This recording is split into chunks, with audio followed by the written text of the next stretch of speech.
Kapag binigyan tayo ng Diyos ng kakayahang tumulong sa ating kapwa, huwag tayong magdalawang isip na magbahagi. Huwag nating ipagdamot ang mga bagay na pwede nating ibigay upang mapagaan ang kanilang buhay. At kahit na wala silang maisukli sa kabutihang nagawa natin, huwag pa rin tayong tumigil sa pagtulong at paggawa ng mabuti sa ating kapwa. Yan ang eksaktong karanasan na gustong ibahagi ni Ralph sa ating programa ngayong araw. Umaasa siya na sana'y kapulutan ng aral at inspirasyon ng mga kabarangay natin ang kanyang kwento. Sapagkat ito ay hindi lang tungkol sa pagtulong sa mga nangangailangan, kundi may tamang pagtulong na hindi ka maaabuso. Gusto mo na bang makarelate sa kanya? Tunghayan natin ang kanyang storya sa mga kwento ng pag-ibig, buhay at pag-asa sa nangungunang Barangay Love Stories. Dear Papa Dudut, good day sa inyo at sa mga kabarangay natin na kagaya kong fan na fan ng Barangay Love Stories. Ako nga pala si Ralph, 32 years old, may coffee shop business dito sa Quezon City at nagtatrabaho pa rin bilang virtual assistant sa gabi. Bata pa lamang ay pangarap ko na talagang magkaroon ng negosyo. At sa edad kong ito ay wala pa akong sariling pamilya dahil hindi ko pa naman yon prioridad. Sabi ng mga kaibigan ko, mag-girlfriend na raw ako o di kaya ay dumiretso na sa pag-aasawa. Pero lagi ko lang silang sinasagot na busy pa ako sa pagpapayaman. Ang totoo ay dayo lang naman ako dito sa Quezon City at tubong General Santos City talaga ang aming pamilya. Mahirap lang ang buhay namin noong araw kaya nangarap ako na makapagtapos ng pag-aaral para umasenso. Lagi kasing sinasabi sa akin ni nanay at tatay na wala silang ibang maipapamanang kayamanan sa amin ng ate ko, kundi ang edukasyon lang. Kahit na mahirap lang kami ay masasabi kong ginapang ng aming mga magulang ang pag-aaral namin. Jeepney driver ang tatay namin at ang nanay naman namin ay tumatanggap ng mga labada. Masinop din sila sa pera kaya kahit papaano ay may naitatabi sila para sa pag-aaral namin. Kaso ako lang ang nakatungtong sa kolehiyo at nakapagtapos sa aming dalawa ng ate ko. Matapos niyang maagang nag-asawa at nagkaanak. Para makatulong sa mga magulang namin, nag-working student ako bilang tauhan sa isang computer shop sa lugar namin para matustusan ang pangbaon ko sa eskwelahan. Ginagawa ko yon tuwing uwian namin sa hapon hanggang alas 12 ng madaling araw. At kahit na nakakapagod at nakakapuyat ay proud akong nairaos ang kurso kong Marketing Administration. Nung graduate ako sa college ay nagtrabaho ako sa isang private company sa Davao ng 1 taon. Pero nangarap ako na makaluwas sa Maynila dahil pakiramdam ko mas marami at malaki ang opportunity na naghihintay sa akin doon. Kaya nga kahit ayaw ng mga magulang namin ay sinuportahan pa rin nila ang desisyon ko. Taong 2015 sa edad na 22 ay nakarating ako sa Quezon City. Nagkataon kasi na may inaplayan ako ritong trabaho na nangangailangan ng relokasyon kaya sinamantala ko na. Tumagal din ako sa naturang kumpanya ng 5 taon bago nag-pandemic kung saan ay kasama ako sa mga inalis sa trabaho. Pero hindi ako nawalan ng pag-asa at naghanap kaagad ako ng ibang mapagkakakitaan. At doon ako napunta sa mundo ng pagiging virtual assistant. Habang nagsisimula akong bumangon ng mga panahong yon, ay tumindi naman ang kagustuhan ko na tuparin ang matagal ko ng pangarap na magkaroon ng negosyo na natupad naman taong 2023.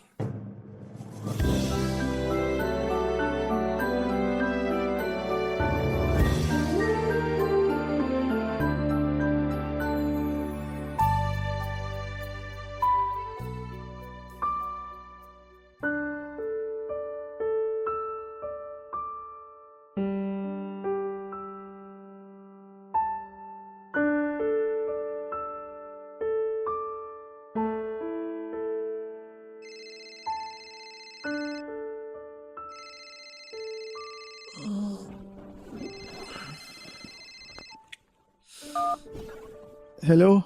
Hello, Ralph? Sino to? Anong sino to? Ako to, yung ate mo. Ay, sorry ate.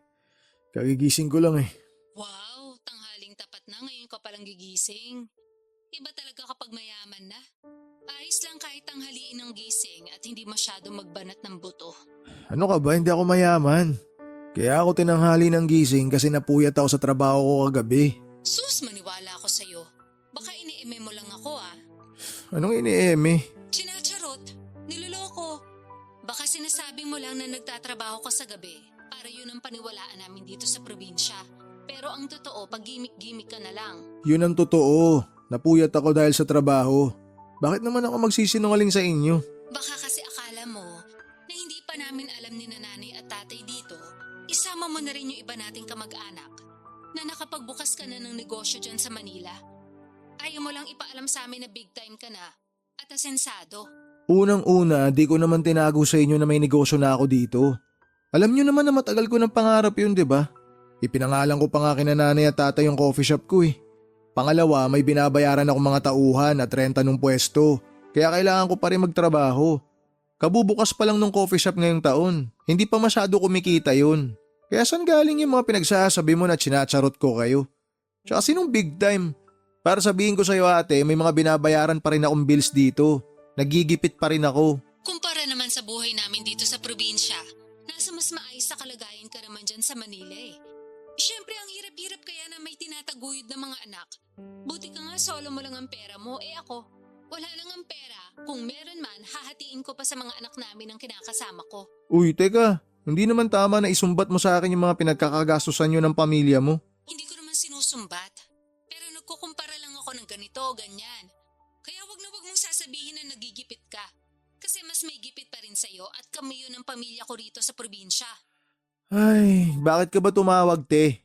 Kung wala ka nang sasabihin, ibababa ko na to. Gusto ko pa matulog. Inaantok pa ako. Ha? Ay, ano kasi? Sige na ate, tsaka na tayo mag-usap. Mamaya na, para ka naman tanga eh. Wow, ako pa talaga yung tanga? Sino pa nga ba? Tayo lang naman magkausap dito. Bakit ka nga kasi tumawag? Ito naman masyadong mainipin. Ano nga kasi? Inaantok na ako, bababa ko to.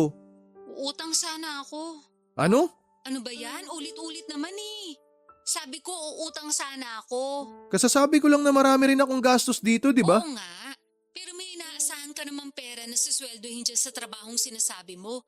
Idagdag mo pa yung negosyo mo. O diba?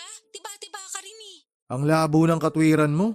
Hindi nga ako tiba-tiba dito. Hindi raw. Ganun na rin yon. Kaya pautangin mo na ako kasi sobrang gipit kami ngayon. Alam mo ba, sunod-sunod kami nagkasakit ang mga pamangkin mo. Ubo, sipon, tsaka lagnat. Hawa-hawa na. Wala na rin kaming bigas na maisasaing. Kaya lalo ko nangangayayat Yung kinakasama ko naman sakit ang ulo pa rin. Tapos yung iba mong pamangkin sarili lang iniisip. Kulang na lang mapanot ako sa konsumisyon. Kaya maawa ka naman sa akin na ate mo. Ibabalik ko naman sa iyo yung perang uutangin ko Alam ko na pinaghirapan mo yun. Sige na Ralph, pautangin mo na ako. Ay, ano pa nga bang magagawa ko? Alam ko naman hindi mo ako titigilan hanggat di kita pinauutang Wala lang talaga ako malalapitan.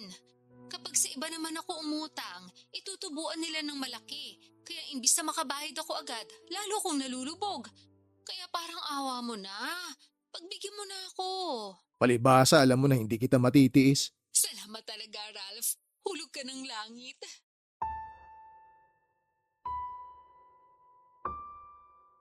Papadudot ka isa-isang kapatid ko ang ate kong ito. Mas matanda siya sa akin ng 13 taon at kahit na nasa Jensen pa ako ay hindi talaga kami lumaking malapit sa isa't isa. Pero hindi naman kami magkaaway ng todo-todo. Siguro'y ganun talaga, hindi porke iisang puno ay pareho na ang bunga. Ang ibig kong sabihin ay kahit na magkapatid kami, ay magkaiba pa rin kami ng ugali. Magkasalungat ng paniniwala at prinsipyo sa buhay. May kontento na at merong nangangarap pa rin ng todo. Tulad ng nabanggit ko, hindi nakapagtapos ng pag-aaral si ate dahil maaga siyang nag-asawa at nagkaanak. 43 years old na ang ate ko noong 2023 at meron na siyang 6 na anak. Dysfunctional ang pamilya ni ate. Lasinggero at nananakit ang kinakasama niya at ama ng mga anak nila. Wala rin itong permanenteng trabaho at may pagkababaero din. Usap-usapan nga sa barangay namin na may anak daw ito sa ibang babae. 1 o 2 na yata. Hindi ko na maalala. Kaso may pagkatanga sa pag-ibig ang kapatid ko. Kaya hindi pa rin niya magawang hiwalayan ang tatay ng mga anak niya. Pero kahit na hindi kami close ng ate ko ay nananatili pa rin na siya ang nag-iisa kong kapatid. Siyempre hindi ko siya natiis nung humingi siya ng tulong sa akin. Agad ako nagpadala ng pera para pangkain nila at panggastos sa probinsya.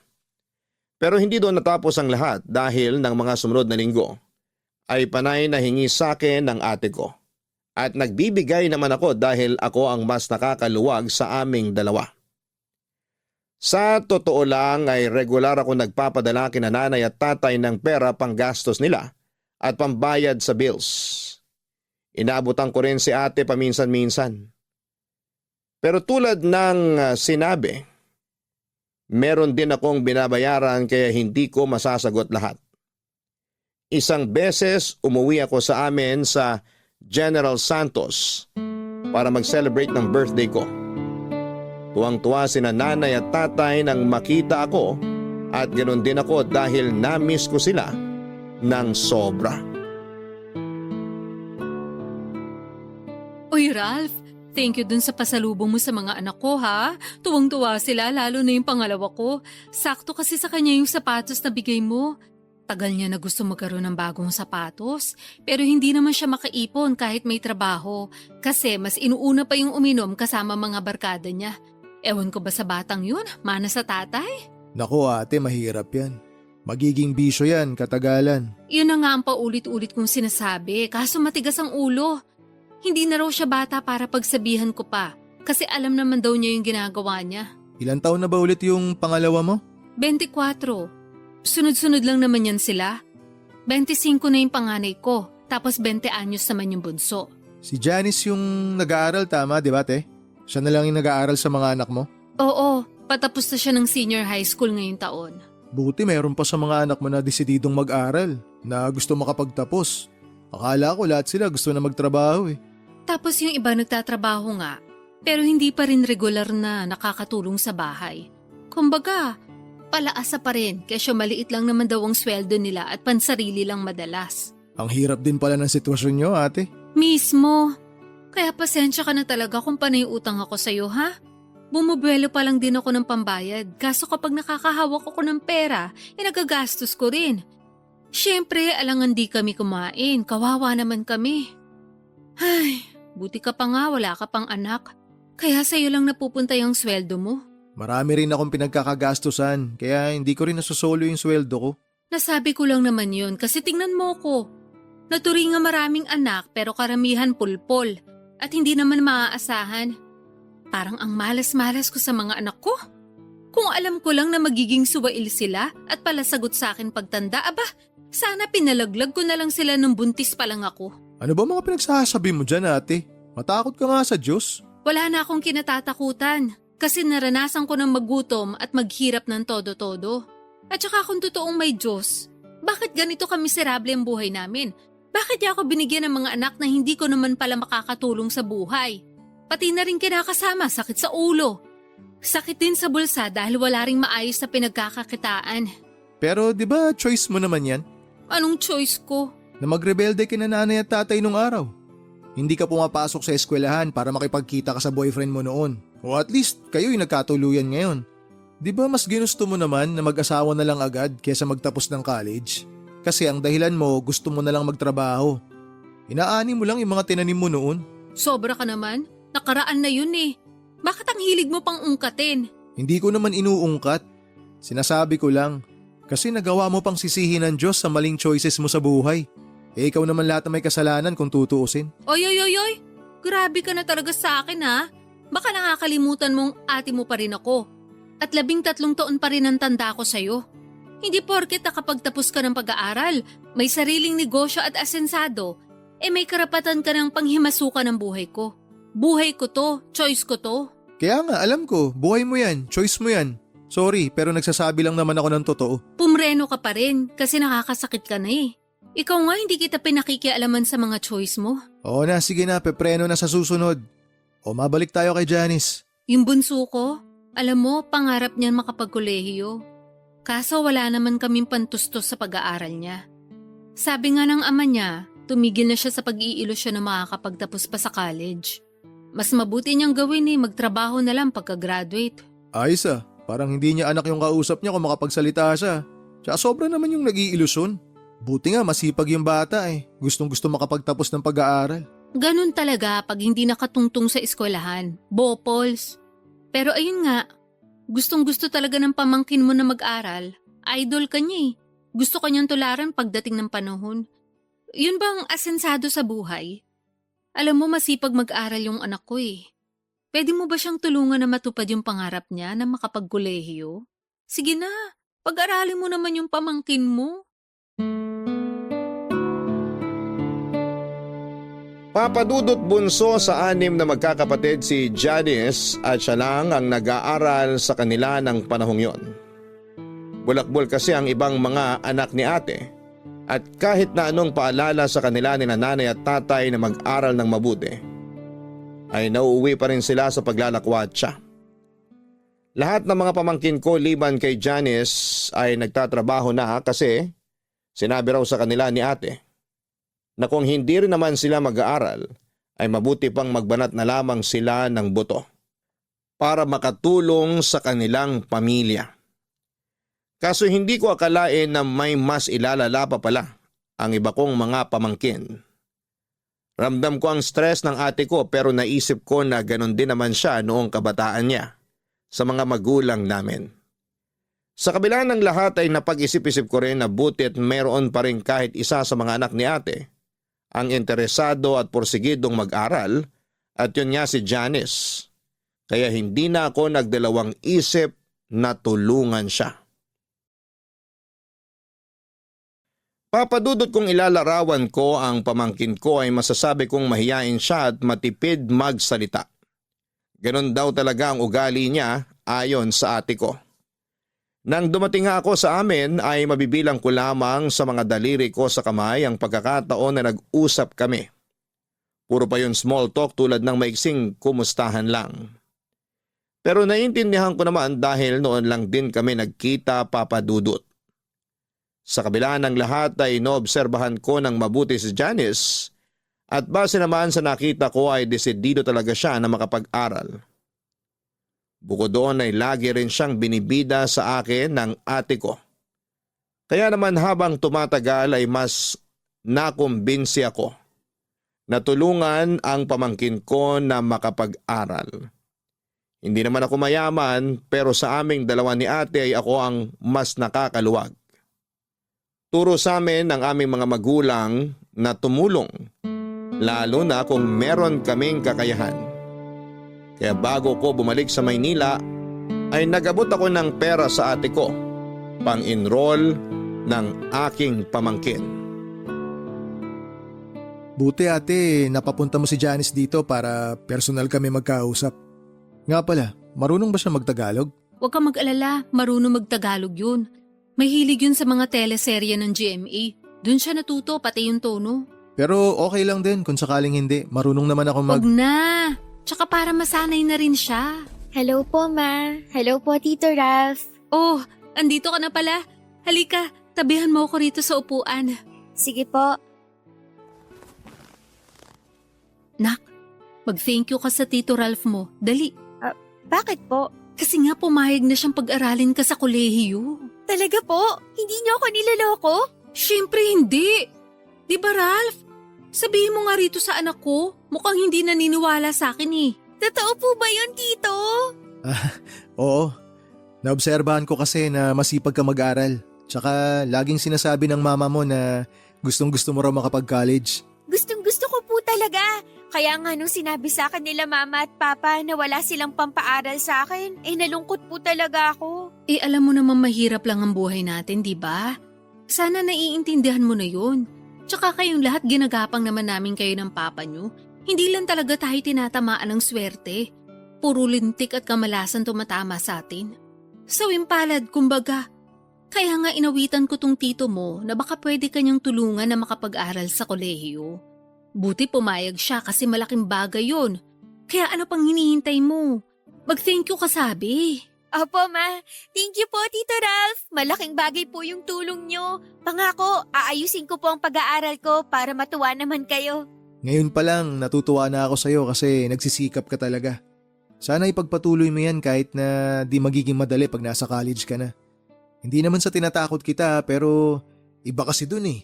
Ibang iba ron kesa sa senior high. Talaga?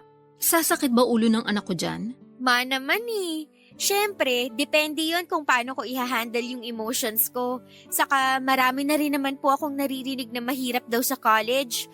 Yung ibang mga kaklase ko tuloy ayaw nang mag-aral pagka-graduate namin. Tingin mo kakayanin mo. Siyempre po. Tama ang anak mo ate. Depende sa tao kung paano niya i-handle yung emosyon niya. Pero Janice, sana kahit na challenging ang college life, tapusin mo pa rin. Huwag mong susukuan. Sa bagay. Tingnan mo nga ikaw, nakatapos ka. Dapat gayahin mong tito mo, nak ha. Masipag, matyaga at may mataas na pangarap sa buhay. Opo, idol na idol ko nga yang si Tito. Maiba tayo. Meron ka bang kurso na plano mong kunin?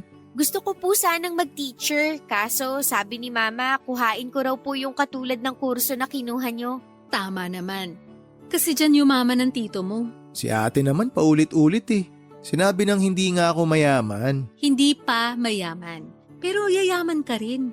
Mas yayaman. Ayaw mo ba nun? Huwag ka kasi masyadong nega at kontrabida. Dapat kahit hindi pa, sinasabi mo mayaman ka na para lalo magkatotoo. Gayahin mo ko. Lagi kong sinasabi sa mga kamag-anak natin na maayos ang pamilya namin ang kinakasama ko. Na maswerte ako sa mga anak ko. Hindi pa nga lang nagkakatotoo pero alam ko papunta na rin yun doon. Ay nako, ibang klase ka talaga mag-isip. Siyempre, bihira lang magkaroon ng utak na ganito sa akin, no? Sorry, Tito, kung masyadong kakaiba mag-isip si Mama. Ano ba kasi masama sa pag-iisip ko? Wala naman, pero kakaiba lang po. Kung sampalin kaya kita, Grabe naman po kayo. grabe talaga ako. Alam ng tito mo yan pati ng lolo at lola mo. Tsaka ng mga kapitbahay natin at mga kamag-anak natin. Alam mo ate, yung mga ganyan mo, hindi mo dapat pinagmamalaki yan. Ay teka, isa ka rin Kung grabe ako, mas grabe ka sa akin. Nagsasabi lang naman ako ng totoo no. Ikaw ang grabe. Nakuha mo pa talagang ipagmalaki sa anak mo yung mga kabulastugan mo noon? Tama naman sinabi ni Tito, kaya wag niyo na po siyang pagdiskitahan, Ma. Ay naku, pinagtulungan niyo pa ako magtito. Nakakainis kayo Lo, si Mama. Akala mo naman susuyuin namin siya. Papadudot masayang masaya si ate sa perang ibinigay ko para makapag-enroll sa college si Janice. Dinagdagan ko pa yon ng sobra para may pambili ng uniform at gamit sa eskwelahan ang pamangkin ko. At nagdagdag ulit ako matapos sumirit ni ate. Pero aminado ako na nagipit ako ng kaunti dahil sakto na lamang pamasaya at allowance ko pabalik sa Maynila ang perang natira sa akin. Kinailangan ko patuloy galawin ang savings ko at mag-withdraw para meron akong extra money. Sa awa naman ng Diyos ay nakauwi naman ako ng matiwasay sa nirerentahan kong apartment sa QC. Fast forward. Nakagraduate na sa senior high school si Janice at inimbitahan ako ng ate ko na pumunta sa graduation ceremony niya. Pero hindi ako nakauwi dahil marami akong trabaho na mapipending at busy rin ako sa negosyo ko. Pero nag-send naman si ate ng picture ni Janice sa messenger. Nakuha nung graduate siya, kaya masayang masaya pa rin ako. Nag-reply ako ng congratulations sabay hirit ni ate na kung pwede raw regaluhan ko ang pamangkin ko kasi wala naman daw itong natanggap na graduation gift. Pero wala naman akong maisip na pwedeng iregalo para kay Janice kaya sa huli pinera na lamang ni ate. Siya na lang daw ang bibili ng regalo para sa anak niya at sasabihin niyang galing sa akin. Mabilis na lumipas ang isang buwan, isang hindi inaasahang tawag ang natanggap ko mula sa pamangking kong si Janice Papadudut.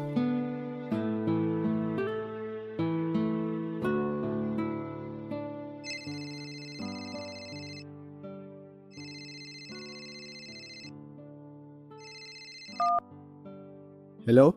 Hello, Tito? Oh, Janice, napatawag ka. Opo pasensya na kayo kung naistorbo ko kayo. Baka lang may ginagawa kayo. Wala naman akong ginagawa. Bakit ka napatawag? Nahihiya po ako pero wala na akong choice kundi lumapit sa inyo at magsabi. Ha? Anong problema? May nangyari ba? Opo, meron po. Ayaw nga sabihin ni Mama kasi baka raw magalit kayo kaso kasalanan naman niya. Sige na, sabihin mo sa akin. Ano ba yun? Tungkol po yun sa pag-aaral ko sa college. May nahanap na nga akong university na papasukan ko. Kaya lang, atrasado pa po ako kung makakapag-enroll ako on time. Ha? Anong ibig mong sabihin? Paanong atrasado? Di ba nag-iwan na ako sa mama mo ng perang pang-enroll mo bago ako bumalik dito sa Manila? Yun nga po, kaso nagastos ni Mama yung pera. Ano? Nagastos niya? Sorry po, ayaw nga niyang ipasabi sa inyo kasi baka raw magalit kayo. Gagawa na lang daw po niya ng paraan kaso hanggang ngayon wala pa siyang nauutangan. Malapit na po yung enrollment ko. Natatakot ako na baka hindi matuloy pag-aaral ko tapos magalit kayo sa amin. Teka, sandali. Ano munang ginawa ng mama mo dun sa perang binigay ko na pang-enroll mo sana? Pinanghanda niya po nung graduation ko. Tapos nagastos niya lahat yung pera? Ganun na nga po. Tuwang-tuwa kasi siya dahil may nakagraduate na raw sa pamilya. Proud na proud siya sa akin. Nagpalitsyon po siya at kulang na lang pakainin niya yung buong barangay. Hindi ko lang po akalain na mauubos niya pati yung pera na pang-enroll ko. Ay, si ate talaga kahit kailan masyadong pabide. Kilala niyo naman po si Mama, di ba? Ugali niya talaga yon lalo kapag may nahawakan siyang pera. O tapos ngayon, mamomroblema kayo. Pati ako damay pa rito. Nagalit nga po ako sa kanya, pero sabi niya, wag ko na raw sabihin sa inyo kasi gagawan na lang niya ng paraan. Kaya lang, wala pa raw pong nagpapautang sa kanya eh. Tapos malapit na nga ang enrollment ko. Di bale, huwag ka na mag-alala. Pwede naman kitang bigyan ulit ng pang-enroll mo eh. Pero gusto ko ikaw na humawak ng pera ha. Napakabulagsak kasi talaga ng mama mo eh. Nakakabuwisit. Opo, Tito. Sorry po ulit kasi nadoble pa yung gastos nyo. Hiyang-hiya po ako pero wala naman po akong malapitan. Hayaan mo na yon. Na-appreciate ko nga na nagsabi ka sa akin. Tama rin na nilapitan mo na ako agad. Hindi mo na pinatagal kesa naman di ka nakapag-enroll. Gusto ko talaga na tulungan ka sa pag-aaral mo. Sabi ko nga sa'yo noon, naoobserbahan ko na masipag ka mag-aaral tsaka determinado ka na makapagtapos. Ituloy mo lang yan. Sigurado ako na malayo mararating mo sa buhay oras na may hawak ka ng diploma. Yun nga po yung nasa isip ko palagi na mas marami ang oportunidad na magbubukas sa akin kapag nakagraduate na ako sa pag-aaral. Ayoko po na gumaya sa mga kapatid ko na mga tinamad na lang mag-aral at nagtrabaho na lang. Tapos hindi rin naman nakakatulong kina Mama at Papa. Pangarap ko rin po na tumulong sa pamilya namin para kahit paano makaahon kami sa kahirapan. Nakikita ko kasi sa iyo yung kabataan ko nung araw. Ganyan-ganyan ako kadeterminado na makagraduate. Kahit na mahirap, kahit na walang bilib sa akin yung mama mo nun, nagpatuloy pa rin ako. Ginawa ko na lang inspirasyon yung lolo't lola mo para abutin yung mga pangarap ko. Kaya sana ganun din yung gawin mo. Opo, pangako ko po sa inyo na hindi ko sasayangin yung tiwala niyo sa akin. Mag-aaral po ako ng mabuti para maibalik ko lahat ng mga tulong niyo sa akin. Mag-aral ka para sa sarili mo, para sa mga pangarap mo. Pagtuunan mo ng pansin kung paano ka makakapagtapos. Magsikap ka. Huwag mo na munang masyadong isipin kung paano mo maibabalik sa akin yung tulong na ibibigay ko sa'yo. Hindi naman po pwedeng hindi ko yun isipin. Siyempre, nakakahiya pa rin po. Kung tutuusin, hindi nyo naman po ako responsibilidad. Pero nang dahil sa pangarap ko, naobliga pa kayong tulungan ako. Wala namang kaso sa akin yun. Pamangking kita eh. Pamilya tayo. Turo sa amin ng lolo't lola nyo na kung meron kaming kakayanan na tumulong, huwag kami mag-alinlangan. Salamat po talaga.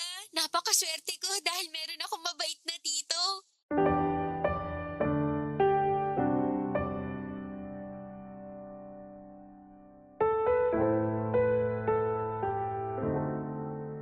Papadudot gano'n na lamang ang gulat at pagkainis ko kay ate nang malaman ko mula mismo sa anak niya kung ano ang ginawa niya sa perang nakalaan para sa enrollment, pambili ng gamit at uniform ng pamangkin ko.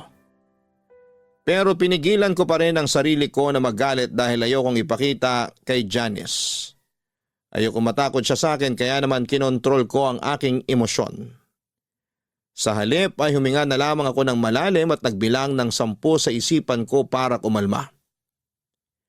Pagkatapos ng pag-uusap namin ng pamangkin ko ay naisip ko na parang hindi ko naman kilala ang ate ko na may pagkagastador at ugaling mahilig magpabida sa mga kamag-anak namin at kaibigan niya.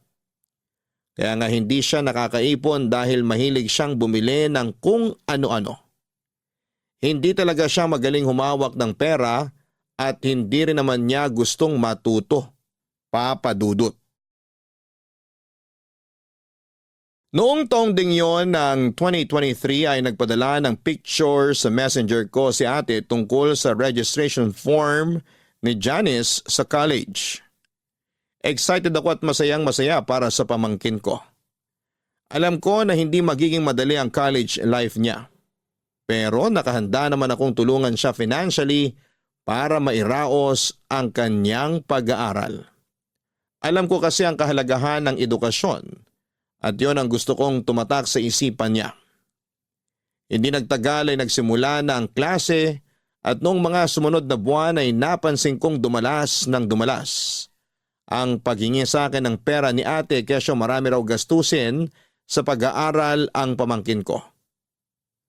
Alam ko na magastos sa college pero parang hindi na makatotohanan ang mga dahilan ng ate ko. Bukod doon ay hindi ko rin makausap si Janice dahil bigla niya akong blinak sa messenger. Kaya hindi niyo ako masisisi kung magdududa ako dahil meron ng reputasyon ng pagiging sinungaling ang ate ko. Isang araw ay naisip kong umuwi sa amin nang hindi pinapaalam sa pamilya ko. Gusto ko silang sorpresahin pero hindi ko akalain na ako pala ang masosorpresa. Kung di pa ako umuwi rito, di ko pa malalaman na buntis na pala si Janice. Pwede bang hinaan mo lang ang boses mo? Mamaya marinig ka ng mga kapitbahay natin, edi na chismis pa tayo. Buti pa sa mga kapitbahay may hiya ka, pero sa akin wala. Sobra ka namang magsalita. Bakit? Totoo naman eh. Sige nga, ipaliwanag mo. Kung may hiya ka talaga sa akin, kailan mo planong sabihin na buntis na pala yung anak mo? Sasabihin ko rin naman sa'yo, kaso bumubuelo pa ako eh.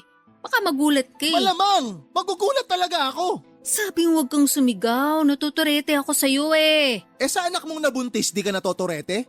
Dapat nag-aaral siya eh. Di sayang na ngayon yung pagkakataon. Imbis na makakatapos siya ng college, mag-aalaga na ng bata kasi nga magiging nanay na. Yun nga, hindi ko na nasubaybayan. Meron palang nakamabutihan dun sa eskwelahan. Tapos ayan na nga yun nangyari. Dapat kasi nabantayan mo yun. Paano ko malalaman yun? Sige nga. Bakit akong tinatanong mo? Dapat tanungin mo yung sarili mo. Kakausapin ko yung anak mo. Sa susunod na lang, stress yung anak ko eh. Huwag mo nang dagdagan. Ha? Paano siya na-stress? Ginusto niya yan tapos stress siya ngayon? Hindi kasi siya pinanagutan nung nakabuntis sa kanya. Tinakasan siya nung mokong na yun nung sinabi niyang buntis siya.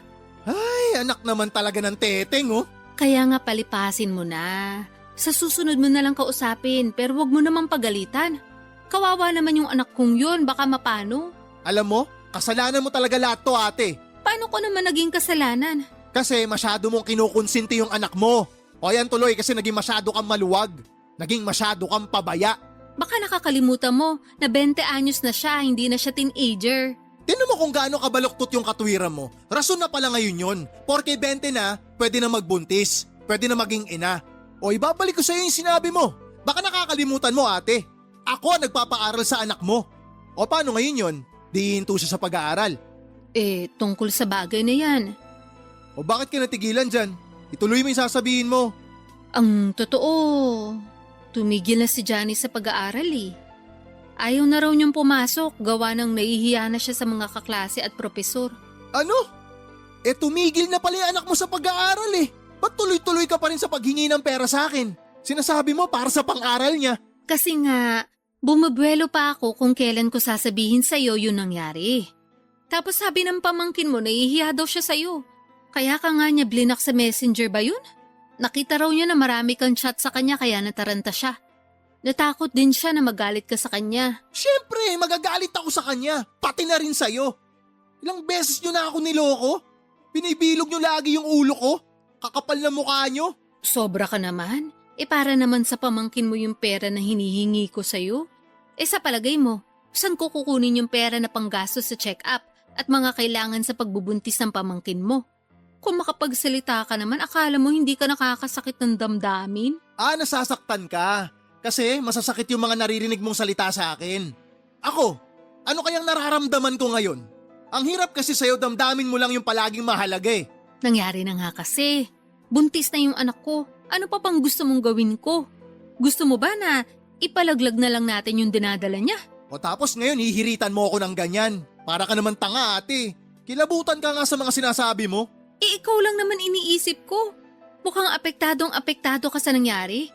Ako nga na nanay niya kalmado lang. Iba talaga pag intindi mo sa mga bagay-bagay no? Hindi mo talaga makuha kung saan ako nanggagaling? Kung bakit ako ganito ka-apektado? Sige nga, ipaintindi mo sa akin. Sige, ipapaliwanag ko sa'yo para makuha mo. Apektado ako kasi naniwala at nagtiwala ako kay Janice na mag-aaral siya ng mabuti dahil may pangarap siya na makapagtapos. Yun din yung lagi mo sinasabi sa akin eh, di ba? Na masipag yung anak mo, na gusto niyang umasenso, kaya gusto niya makapag-college. Na ako ang naglalabas ng pera sa lahat ng pangangailangan niya. Mula pang matrikula hanggang sa baon niya, ako ang nagpapadala. O tapos ano nangyari? Nabuntis siya. Nagpabuntis siya. Oh, sana naman ngayon gets mo na kung bakit ako ganito ka-apektado. Ang akin lang naman, tanggapin na natin kasi nandyan na yan. Tama ka. Tanggapin na lang. Nandyan na eh. Pero tanggapin nyo rin na desisyon ko na hindi kayo tulungan. Aba, sobra ka naman. Parang hindi mo kami pamilya. Papa Dudut, hindi ko akalain na ako ang masosorpresa sa pag-uwi ko sa amin sa Jensan. Noong nalaman kong buntis ang pamangking ko at tuminto na pala sa kanyang pag-aaral. Bale hindi nga niya natapos ang unang semestre pero pinalabas ng ate ko na pumapasok pa rin siya sa eskwelahan para patuloy na makahingi ng pera sa akin. Kaya pala ibang kutob ko ng mga panahong yon. Buti na lamang nakinig ako sa instinct ko na umuwi sa amin para malaman ang katotohanan. Magaling din kasing magtago ang ate ko kaya wala ring kaideya-ideya ang iba naming kamag-anak pati na sina nanay at tatay. Sobrang dismayado nga nila noong malaman ang nangyari pero sa huli ako pa rin ang pinalabas na masama ng ate ko matapos ako magdesisyon na tumigil na sa pagpapadala ng pera sa kanila. Sobra din ang pagkadismaya at frustration ko kay Janice kasi akala ko ay iba siya sa mga kapatid niya. Pero sa huli mukhang mas masahol pa siya dahil sa ginawa niya. Habang nasa probinsya ko ay ilag sa akin si Janice. Pero kitang-kita ko na walang pagsisisi ang pamangkin ko at mukhang nasa loob lang pala ang kulo niya. Sa huli nang nakabalik na ako sa Maynila ay nalaman kong pinagkalat ng ate ko sa iba naming kamag-anak na masama ang ugali ko porque nakakaangat na ako sa buhay. Pero dahil sa malayo naman ako ay pinilit kong huwag magpaapekto. Mabilis na lumipas sa mga buwan at nalaman ko na nanganak na si Janice at laking gulat ko nang binalita sa akin ni nanay na kinuha pa akong ninong ng anak ng pamangkin ko. At imbitado pa talaga sa binyag noong baby. Ayoko sanang pumunta pero hindi na ako nakatanggi sa pakiusap ng nanay at tatay namin.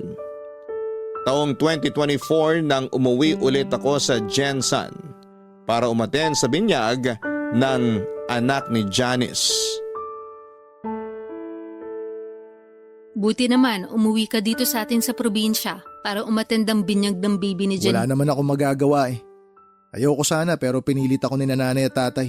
Ito naman parang hindi mo naman apo yung baby. Baka nakakalimutan mo, kadugo mo yun. Pamilya tayo. Tsaka pinangalan nga sa yung anak niya Ralph Adrian. O di ba?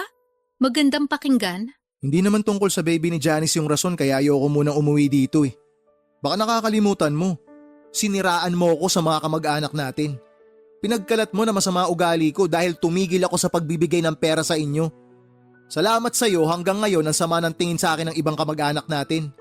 Yung kinakasama mo nga pinandilatan pa ako ng mata nung magkita kami kanina eh. Akala naman niya matatakot ako sa kanya. Malaki naman talaga mata nung kinakasama ko. Kaya pagpasensyahan mo na. Tungkol naman dun sa iba nating kamag-anak, huwag ka mag-alala. Kasi sinabihan ko na naman sila na hindi totoo yung pinagkalat ko tungkol sa'yo nun. Na nagalit lang talaga ako. Dahil tinigil mo yung pagtulong sa amin ng anak ko matapos mo malaman yung nangyari. Pero baka hindi pa rin sila nakaka-move on. Sabihan ko na lang ulit. Ay, sensya ka na talaga ha. Huli na nung narealize ko na hindi mo naman talaga kami responsibilidad. Tsaka kami talaga yung may pagkakamali dun. Kung na-realize mo pala yan, bakit hindi ka man lang nag-sorry sa akin nun? Ha? Nahihiya ako. Parang hindi mo ko kilala. Hindi kaya ako nagsusorry. Talaga? Kailangan ko pa intindihin yung pride mo? Ayos ka. Tsaka ito na yung paraan ko ng pagsusorry. Alin? Ang gawin ako ninong ng apo mo? Kaya inimbitahan mo ako ngayon sa binyag? Oo, ayaw mo ba nun? Kilala kita. Nagawa mo na akong lokohin nun para makahingi ka sa akin ng pera. Ayoko sanang isipin na kaya mo ako kinuwang ninong ng apo mo para may dahilan ka na naman na huthutan ako. Sobra ka naman sa huthutan? Akala mo naman napakalaki ng perang binigay mo sa akin nun? Hoy, malaki yon kapag pinagsama-sama. Tsaka akala mo ba pinupulot ko lang sa kalsada yung perang pinadadala ko sa'yo? Para lang alam mo dugot pawis ko yon. Pinaghihirapan ko ang bawat sentimo na kinikita ko. Pero ikaw, lagi ka lang nakatanghod, hingi ka lang ng hingi, utang ka lang ng utang. Kaya di mo ako masisisi kung hanggang ngayon masama pa rin loob ko sa'yo. Matagal na yun eh. Hindi pa ba ako absuelto sa kasalanan ko? Parang hindi ako ate Huwag ka namang ganyan. Ayos hiningi mo pa na irespeto kita bilang ate. Pero ako nga hindi mo ako matrato na parang kapatid. ATM ang tingin mo sa akin na magluluwa ng pera tuwing may kailangan ka. Nasasabi mo lang yan kasi mas maluwag pasok ng pera sa'yo kaysa sa akin. Pero pag ikaw nasa posisyon ko, sigurado maiintindihan mo na kahit mali magagawa ng isang nanay para sa mga anak niya. At saka nagsisi naman na yung anak ko Sa lagay habang buhay mo na lang ba siyang pag-uusigin? Hindi ako galit sa anak mo. Mas galit ako sa'yo. Sa anak mo, dismayado ako. Di siya naging maingat. Matagal na nga yun, huwag ka namang ganyan. Kung makapagsalita ka parang hindi ka nagkakamali Hoy, kung usapang pagkakamali, hindi dapat ako tinatanong mo. Tanungin mo dapat ang sarili mo. Sinikap ko talaga na hindi gumaya sa'yo, na mag-asawa ng maaga at magkaroon agad ng pamilya. Edi ikaw nang perpekto. Hiyang-hiya naman ako sa'yo. Ewan ko sa'yo ate, wag mo na nga pinagkakausap. Tumatanda kang paurong. Kailan ka kaya magmamature? Excuse me, matured na ako no? Talaga? Asa ka? Nakakasakit na talaga ng damdamin yung mga sinasabi mo sa akin Yan, buti naman nasasaktan ka. Ibig sabihin, hindi ka pa manhid. Tsaka wag mo asahan na magsusorry ako sa'yo. Di ka nga marunong magsorry.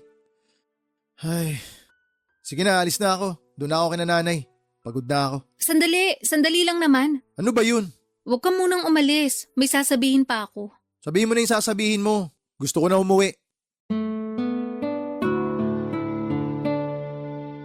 Papadudot gusto ko sanang maging casual lang ang pakikitungo ko kina ate at sa pamangkin ko noong umuwi ako sa Jensan. Pero bago ko humarap sa kanila ay nakiusap ang mga magulang namin na magbati na kami. Sinabi ni nanay na patawarin ko na raw si ate dahil nagawa lang naman niyang lokohin ako. Kasi desperado siya na makahingi ng pera na ginagamit din naman para sa pamangkin ko nung hindi ito panagutan ng nakabuntis dito. Aminado ako na nakonsensya ako nang putulin ko ang pagtulong sa kanila dahil sa galit ko. Kaya nga kahit naiilang pa ako noon nakausapin sina ate at Janice, ay sinantabi ko na lamang ang mga nangyari sa nakaraan. Muli kong binuksan ang puso ko para sa kanila lalo na at magkakadugo kami. Ayoko rin namang magkaroon ng kagalit sa katauhan pa ng sarili kong kapatid at pamangkin. Kaya nga pinakinggan at pinag-isipan ko ang bago nilang hiling sa akin na tulong tungkol sa paghahanap ng trabaho ni Janice sa Maynila. Papadudot, pinag-isipan ko ang sinabi ni ate na papasukin ko si Janice sa coffee shop ko. Bagaman wala pang bakante at nag-aalinlangan ako nung una ay tinanggap ko pa rin si Janice para maging barista sa coffee shop ko. Nag-decide ako na sumailalim siya sa training para mas maging handa sa trabaho namin. Noong binalita ko kay ate ang desisyon kong yon ay tuwang-tuwa siya. In fact, excited na siyang paluwasin sa Maynila ang anak niya. Kaso'y meron nga lang isang problema. Wala silang pambili ng ticket sa eroplano para makapunta rito si Janice. Dahil doon ay ako ang nag-sponsor ng plane ticket at binigyan ko rin ng pocket money ang pamangkin ko para makaluwas siya ng Maynila. Nang dumating siya rito ay sinundo ko siya sa airport at kitang-kita ko ang magkahalong pagkamangha at kagalakan sa kanyang mga mata. Paulit-ulit niyang sinasabi sa akin na pangarap niyang makaalis sa probinsya namin at natupad na raw yon nang sa wakas ay nakaapak na siya sa Maynila. Bali ang setup namin ay sa shop matutulog si Janice dahil maliit lang ang apartment ko. May espasyo naman siya doon na magagalawan niya kahit papaano. Hindi na rin naman kumontra ang ate at pamangkin ko sa desisyon kong yon. Since ako naman ang nagbigay ng trabaho kay Janice at ako rin ang magpapasweldo. Hindi nagtagal ay nagsimula na si Janice sa pagtitraining bilang barista sa coffee shop ko. Ipinagkatiwala ko siya sa isa kong tauhan na bihasa sa ginagawa namin at nagsisilbi ko ring team leader. Kaso makaraan lang ang 2 linggo ay meron siyang nareklamo sa akin tungkol sa pamangkin ko.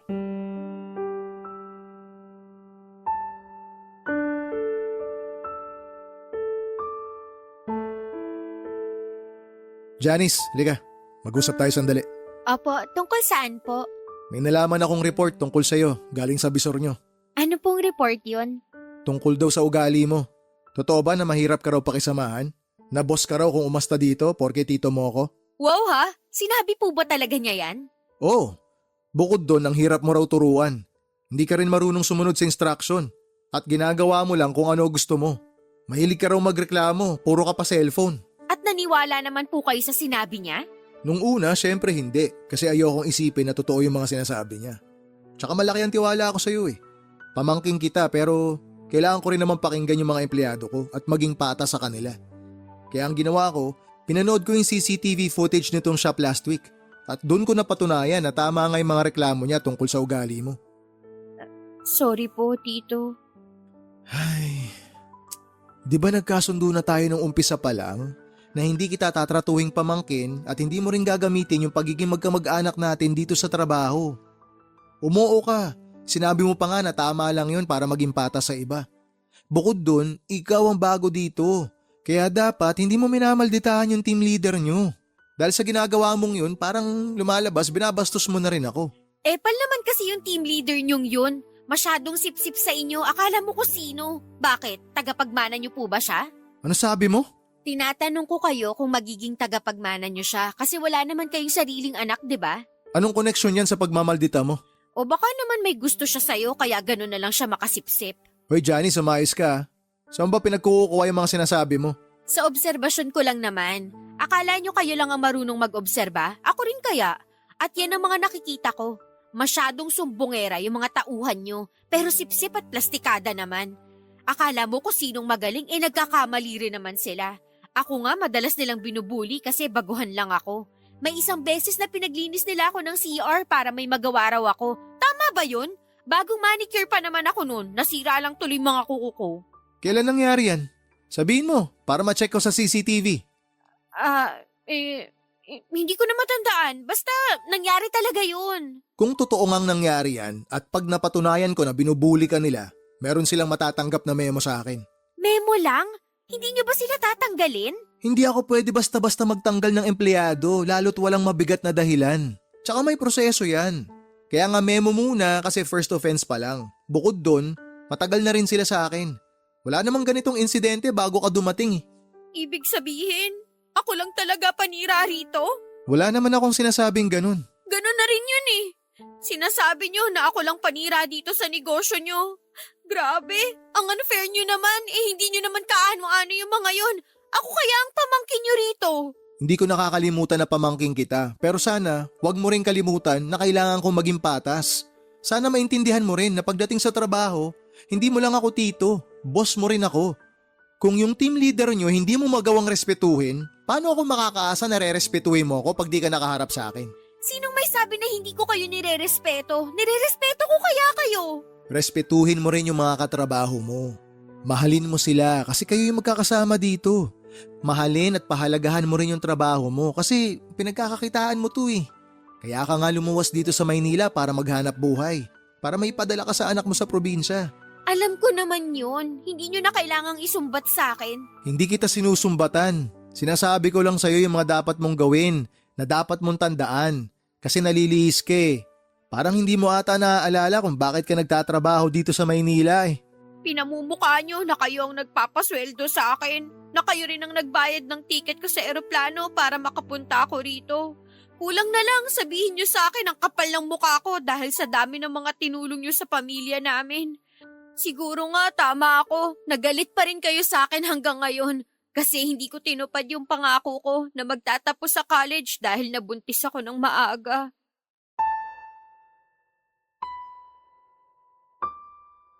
Papadudot, hindi ko akalain na may tinatagong ugali ang pamangking ko na noong ko pa lamang nakita. Ang bastos niya na sinasagot-sagot niya ako samantalang bilang boss niya ay pinagsabihan ko lang naman siya. Wala akong masamang intensyon at gusto ko lang maging patas sa mga tauhan ko. Ayoko na porke pamangkin ko siya ay hindi ko na siya sasawayin. Kaya nga tulad ng sinabi ko ay binalikan ko ang CCTV footage sa shop namin para panoorin at pakinggan ang buong 2 linggong recording ng maghapon na nasa shop sila para hanapin yung sinasabi niyang pambubuli sa kanya. Pero wala akong nakita. Sa halip ay kabaliktaran noon ang napanood at narinig ko. Si Janice talaga ang bully sa mga kasamahan niya at palagi niyang ginagamit na pamangkin siya ng may-ari. Habang tumatagal, lalo pang sumasakit ang ulo ko sa pamangkin ko nang dumala sa mga report na natatanggap ko tungkol sa kanya mula sa mga kasamahan niya. Paladabog daw si Janice. Hindi rin siya ngumingiti kapag may customer. Bagay na lagi kong pinapaalala sa kanya na kailangan niyang gawin sa trabaho niya. Sa totoo lang ay stress na ako kay Janice dahil parang gusto niyang siya ang masunod sa sarili kong shop. Pero hindi pa pala doon natatapos ang sakit ng ulo ko sa kanya.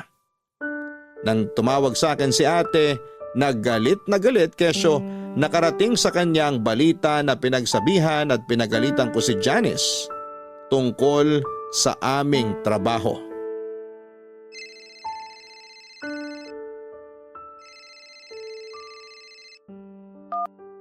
Hello ate, Hello, Ralph. ba't ka napatawag? Ano yung nakarinig sa akin na inaapay mo raw dyan yung anak ko?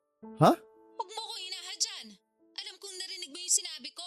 Ano yung pinagsasabi mo? Walang pang-aaping nangyayari dito. Hindi inaapi si Janice sa trabaho. Hindi raw. Ano yung sinumbong sa akin ng anak ko? Sige nga.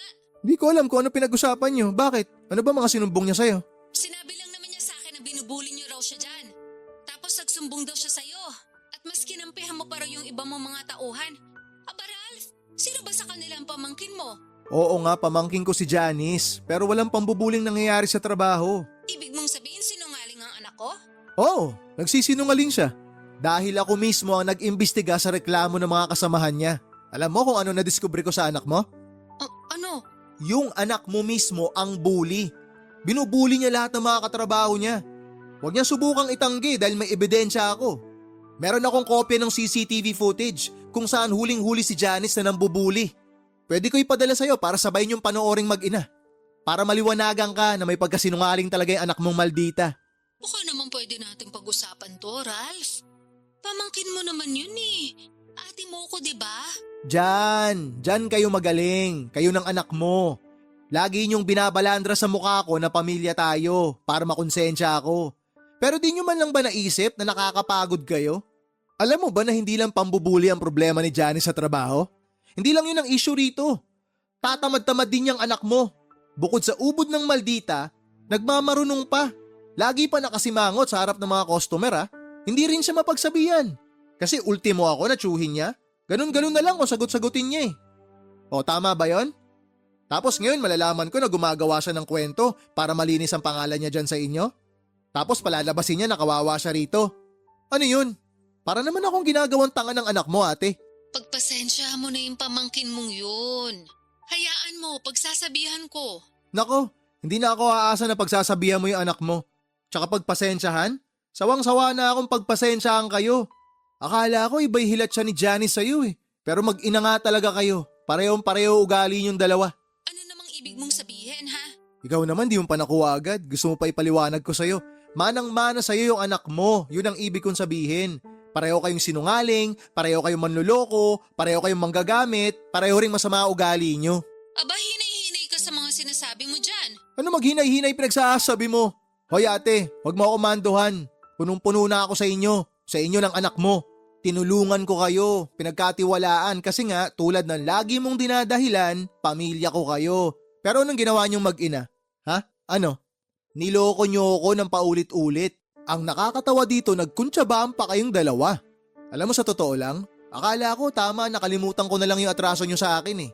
Lalo ka na, nung siniraan mo ako dyan sa atin. Kasi nga tinigil ko yung pagbibigay ko sa'yo ng pera nung mabuntis yung anak mo. Akala ko tama na patawarin kita eh. Kasi sabi mo nga nakaraan na yun, kalimutan na natin yun, pwede naman tayo mag-move on. Pero sa tingin ko, yun na ata yung pinakamalaking katangahang nagawa ko sa tanang buhay ko. Nakakapagod kayong tulungan kasi mga abusado kayo. Nasasabi mo lang yan dahil nakakaluwag ka. Ikaw kayang pumalit sa posisyon namin. Tignan ko kung hindi ka maging desperado para lang makaahon sa kahirapan. Naranasan ko rin naman maghirap ah. Baka nakakalimutan mo, bata pa lang tayo, mahirap na buhay natin. Iisa ang pamilyang pinanggalingan nating dalawa ate. Kaya nga nagsumikap ako eh. Hindi ako tumigil sa pag-abot ng pangarap ko. Inisip ko na isang araw may aahon ko rin ang pamilya natin sa kahirapan.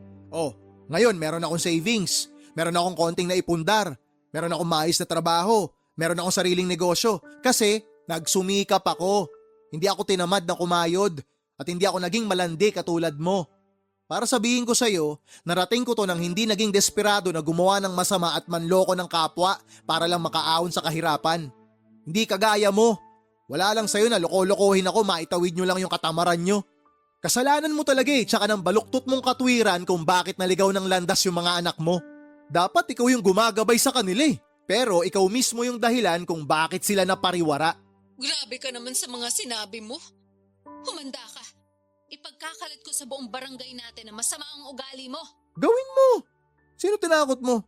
Akala mo kakabahan ako dyan sa pagbabanta mo? Di sige, subukan mo. Sa oras na masira yung pangalan ko dyan, ididimanda kita. Gagawin mo yon? Bakit hindi? Hindi ako natatakot sa'yo.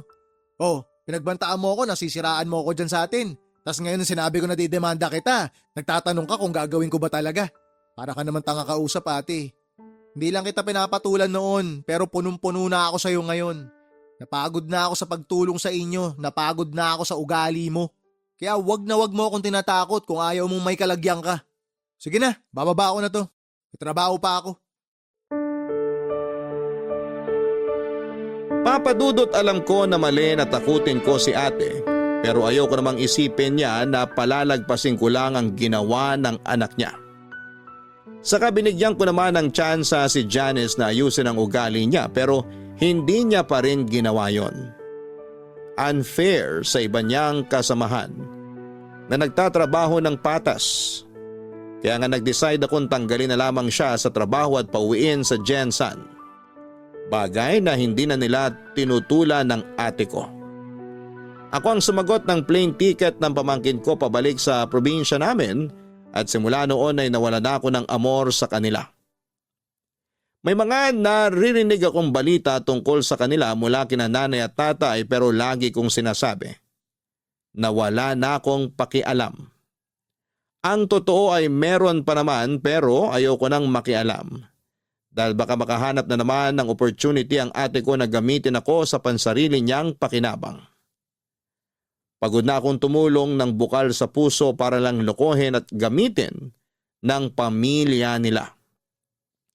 Bagaman hindi ko pa rin naman tuluyang pinuputol ang ugnayan ko sa kanila bilang kamag-anak, mas payapa ang buhay ko kapag limitado ang pakikisalamuha ko sa kanila.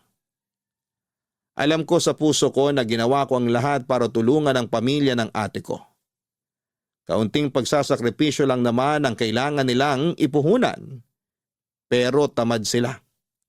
Mareklamo at walang tiyaga. Kaya naisip ko na hindi ko na sila responsibilidad.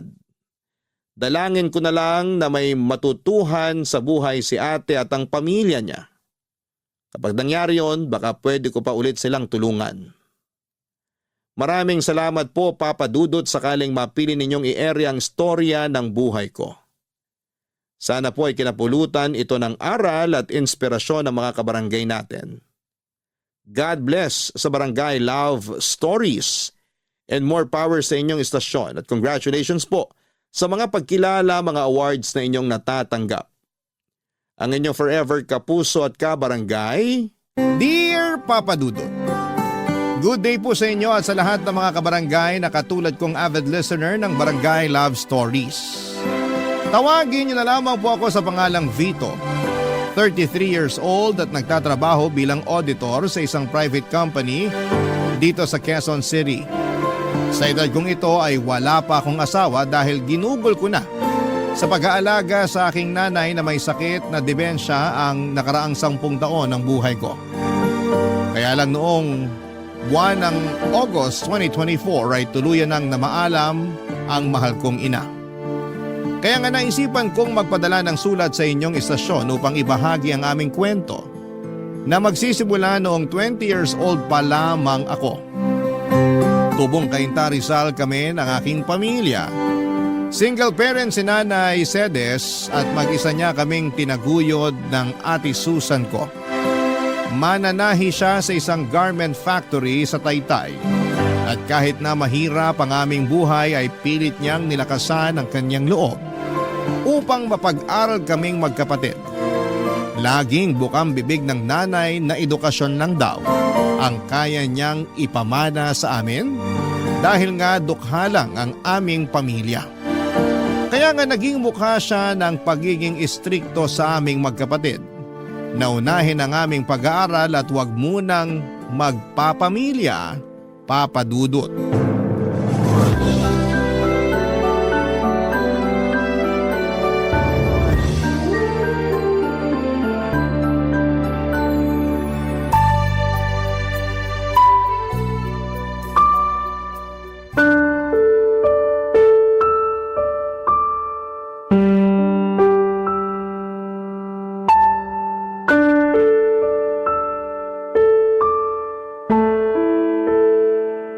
Ano ba naman to, Vito?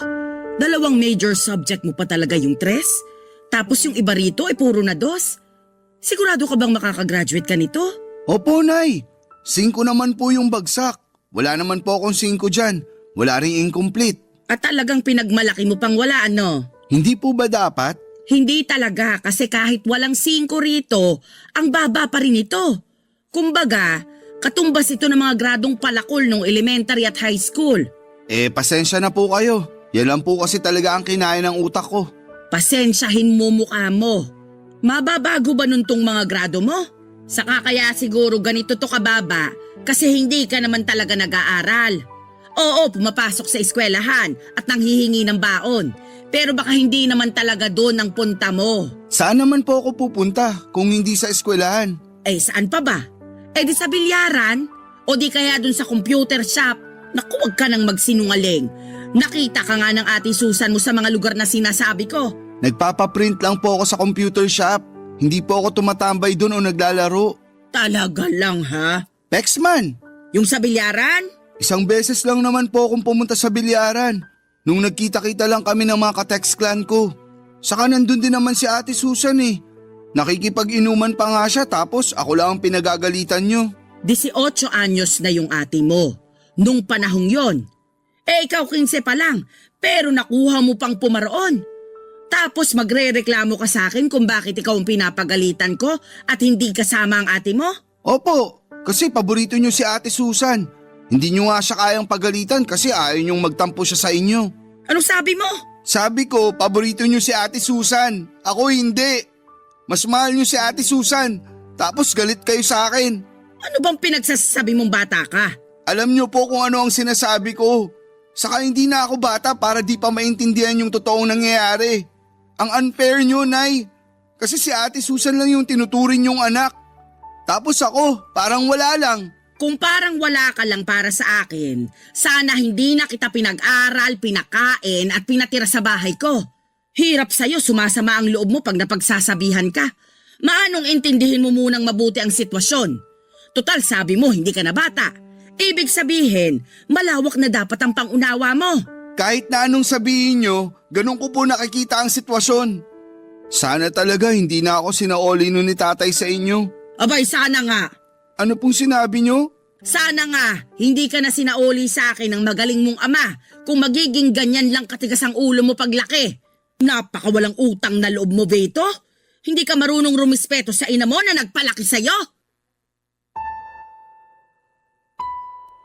Papa Dudut Jr. ako ng tatay ko at bukod doon ay kamukha niya rin ako. Kaya ganoon na lamang ang irita sa akin ng nanay sa tuwing maaalala niya sa akin ang nambabae naming tatay. Noong naghiwalay sila ay kinuha raw ako ni tatay pero binalik din kalaunan sa poder ni nanay Papa Dudut. Kaya pala hindi niya ako paborito dahil bukod sa mga katangiang yon, mahina rin talaga ako sa klase namin at may pagkabulakbol. Hindi ko naman siya masisisi kung natuon ang lahat ng atensyon niya sa Ate Susan ko dahil nga para sa kanya ay mabait ito at masunurin. Kahit na inis ako dahil lagi niyang kinakampihan ang ate ko, hindi naman ako nagtanim ng sama ng loob kay nanay.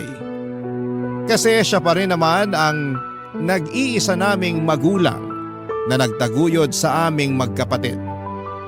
Mahal ko pa rin siya kahit na hindi kami madalas magkasundo. Kaya lang dahil sa favoritism ni nanay ay hindi kami lumaking close sa isa't isa ni Ate Susan. Para sa akin ay hindi totoo ang lahat ng kabaitan at pagiging masunurin niya na laging nakikita ni nanay. Iniisip ko na maskara lamang niya yon para paboran at kampihan ni nanay. At ako naman yung laging pag-initan. At napatunayan ko yon. Nung isang gabi ay nahuli ko siyang ginagawa ang bagay na yon.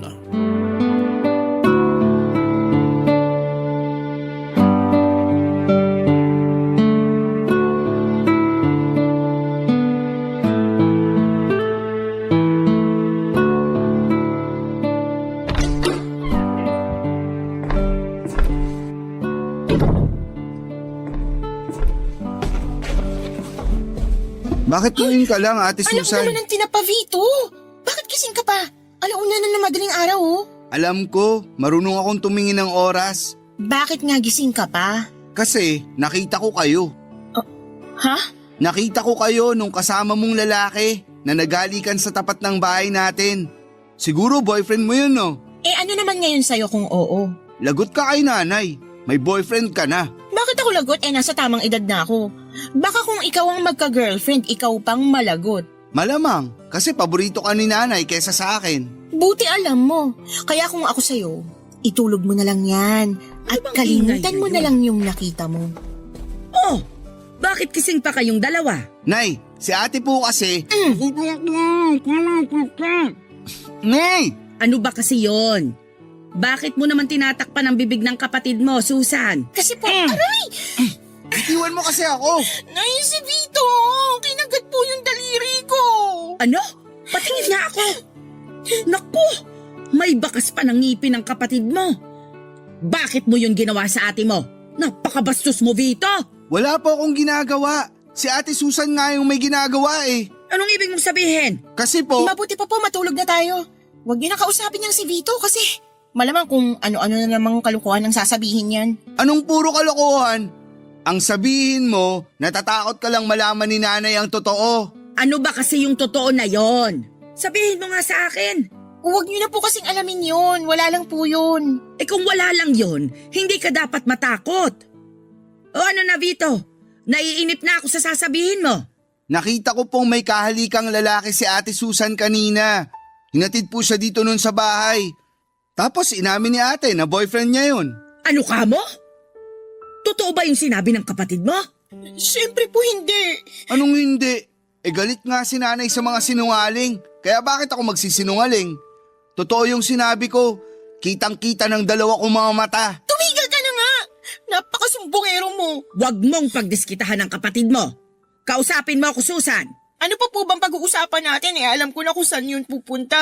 Kung ganon, totoo nga na may boyfriend ka na? O may... Bilin-bilinan kong wag ka munang magbo-boyfriend. Pero hindi mo ako sinunod. Ilang buwan lang naman gagraduate ka na sa kolehiyo. Hindi ka pa talaga nakapaghintay. Sawang-sawa na ako maghintay at sundin kayo. Puro na lang kayo pagbabawal na para bang mapapasama ako pag nag-boyfriend ako. Nakakapagod na kayo sundin. Ikaw pa talagang napagod ako. Tinanong mo ba kung ayos lang? Ang tanging hiling ko lang naman ay magtapos muna kayo ng pag-aaral ni Vito bago kayo makipagrelasyon. Akala ko pa naman naiintindihan mo, pero mas masahol ka pa sa kapatid mong matigas din ang ulo. Bakit na naman po ako nasali sa usapan? Si Ate Susan po yung may kasalanan. Kaya siya lang ang dapat niyong pagalitan. Damay ka na doon dahil pareho kayong pasaway at sakit sa ulo ko.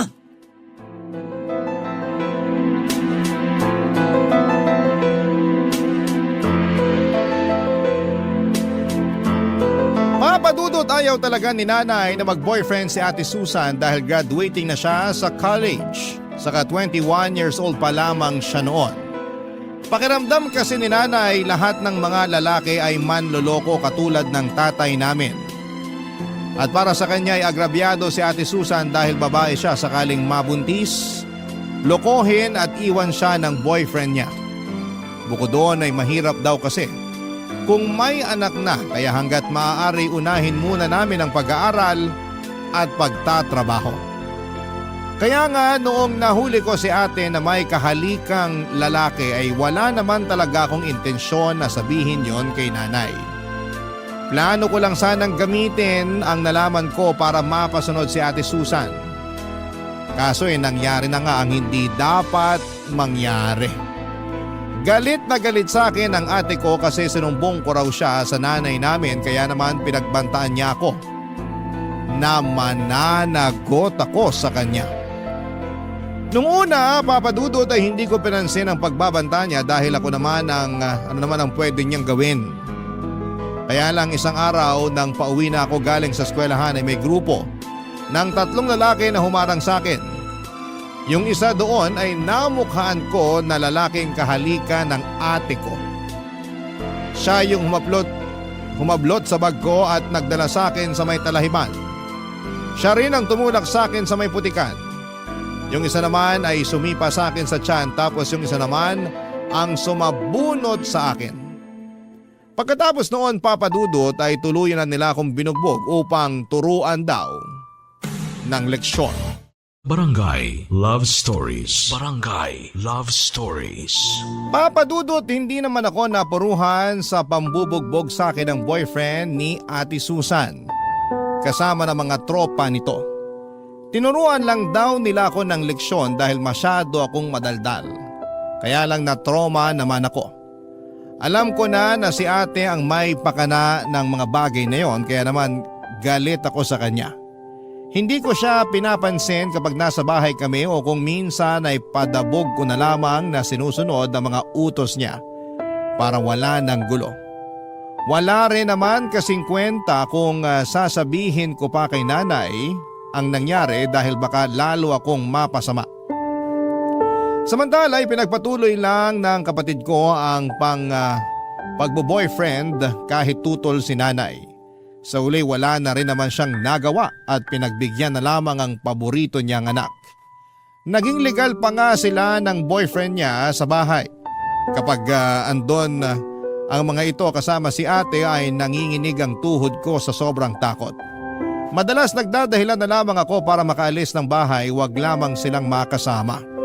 Mabilis na lumipas ang 2 buwan at merong pinagtapat sa amin ni nanay, itong si Ate Susan.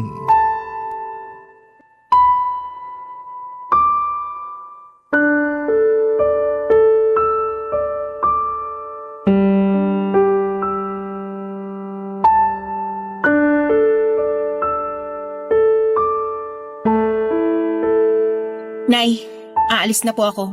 Magsasama na kami ng boyfriend ko. Ano? Paano na lang ang pag-aaral mo? Ayoko naman talaga ng kurso ko eh. Kayo lang naman yung nagpumilit sa akin na kumuha ng business administration eh. Wala nga akong alam sa pagninegosyo. Kaya nga pinag-aaral kita para malaman mo. Saka yun yung kurso na siguradong may patutunguhan ka pagka-graduate mo. Ayoko nga po sabi ng kurso na kinuha ko. Kung gusto nyo, kayo na lang ang mag-aral. Anong sinabi mo? Alam ko narinig yung sinabi ko. Hindi ko na po uulitin. Pinag-aral kita. Hindi para sagot-sagutin mo ako ng ganyan. Ate Susan, bakit mo naman bigla yan naisip? Kung kailan malapit ka ng graduate? Wala ka na dun, no? Masyado kang maraming tanong. Tama ang kapatid mo. Bakit din biglaan ang pag-alis mo sa bahay natin, anak? Sabihin mo, ano ba kasing nangyari? Alam nyo, nakakainis na kayong dalawa eh. Kung makatanong kayo, akala nyo naman malaking krimen yung gagawin ko. Hindi ba pwede na gusto ko nang bumukod at magsama na kami ng boyfriend ko? Hindi ako naniniwala na yun lang ang dahilan mo. Kilala kita, may pagkasinungaling ka. Anong sinabi mo? Sabi ko, may pagkasinungaling ka. Totoo naman eh, maraming beses ka nang nagsinungaling kay nanay. Pinagbibigyan ka lang niya kasi paborito ka niyang anak. Pwede ba, Vito? Manahimik ka na lang muna dyan. Hindi naman to tungkol sa'yo eh. Tungkol to sa ate mo. Kaya wag ka na munang sumubat-sabat dyan. Kaya ka hindi paborito ni nanay kasi masyado kang trying hard. Hindi ako trying hard. Trying hard ka? Pwede ba? Manahimik na nga kayong dalawa. Yang anak niyong pagsabihan niyo, Nay, masyadong mayabang eh. Wala namang pinagmamayabang. Bakit ikaw? Anong pinagyayabang mo? Sige nga. Ayaw mong tumigil ah. Nasaan na ba yung kawali, mga linti kayo? Habang tumatagal masyado kang nagiging epal eh. Ikaw nga, akala mo kung sinong spoiled brat? Talaga lang ah. Sinabi ng tumigil na kayo! Sige, sa susunod na marinig ko pa yung bangayan ninyo, ihahampas ko na sa mga pagmumukha nyo ang kawaling to. Kaya mas lalo kung gustong umalis sa pamamahay na to eh. Sawang-sawa na ako sa pagiging diktador nyo. Ako pa rin ang nanay nyo, kaya karapatan kong diktahan kayo. Hindi nyo na magagawa yun dahil ayoko nang tumira sa pamamahay na to kasama kayo. Ayokong palakihin na magiging anak ko rito. Ano ka mo? Sinasabi ko na nga ba, buntis ka ate! Oo, buntis nga ako. Kaya hayaan nyo na kami magsama ng boyfriend ko. Papadudot, doon ko lang nakitang umiyak ng husto ang nanay namin dahil sa desisyong umalis ni Ate Susan. Pakiramdam ko ay nawala lahat ng galit at tampo ko sa nanay ko noong nagmakaawa siya kay ate na huwag kaming iwanan. Yung pakiramdam ko noong mga panahong yon ay para bang naninikip ang dibdib ko sa haguluhol ng nanay ko. Kaya nga hindi ko na rin napigilang magmakaawa sa ate ko na huwag niya kaming iwanan. Pero naging bingit bulag si Ate Susan sa pag-iyak at pagmamakaawa namin ni nanay. Sinabi niya na nasa tamang edad na siya para magdesisyon sa sarili niya at gawin ang kagustuhan niya. Tinuloy niya pa rin ang pag-alis at pakikisama sa boyfriend niya.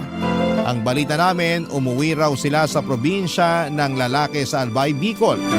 Pero pagkalipas ng 1.5 taon ay nagulat na lamang kami ni nanay nang sumulpot sa bahay si Ate Susan. Dalang anak niya upang ipaalaga sa nanay namin. At doon nga niya sinabi sa amin ang nangyari sa kinakasama niya, Papa Dudut.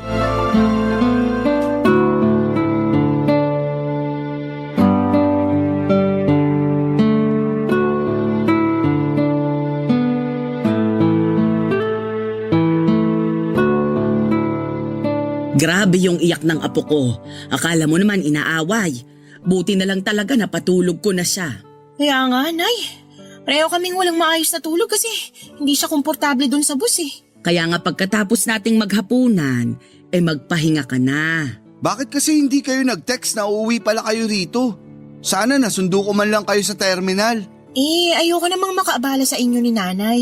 Hindi ka naman nakakaabala, anak eh. Pero tama rin naman si Vito.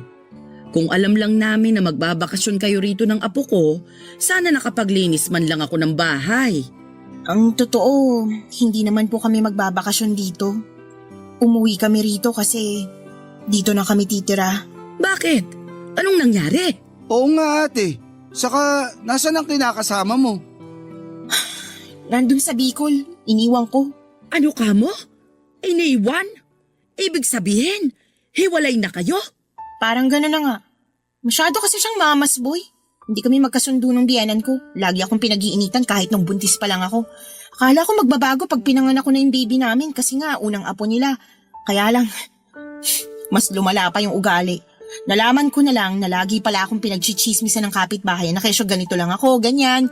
Sinisisi ako kasi hindi raw nakapagtapos sa pag-aaral yung anak niya. Ay baliw pala siya eh. Ako ang harapin niya nang makita niyang hinahanap niya.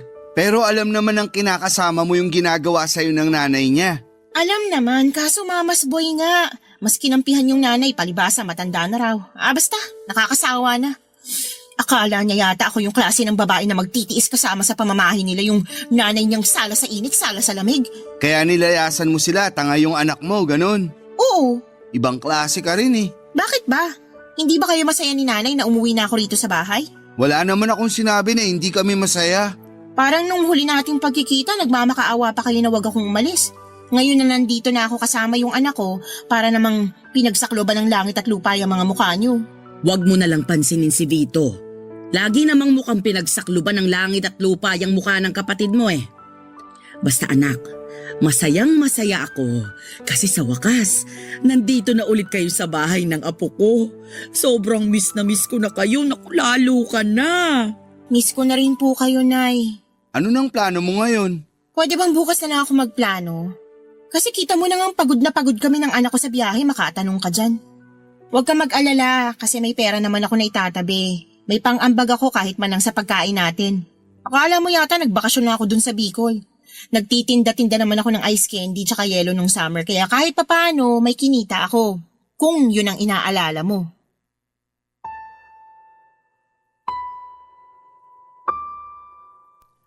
Papadudo tuwang-tuwang nanay dahil sa pagbabalik ng ate sa bahay kasama ang kanyang anak. Hati naman ang pakiramdam ko dahil para sa akin ay may atraso pa rin siya sa amin. Paano niya naatim na umuwi sa bahay at umastang hindi kami iniwanan noong araw?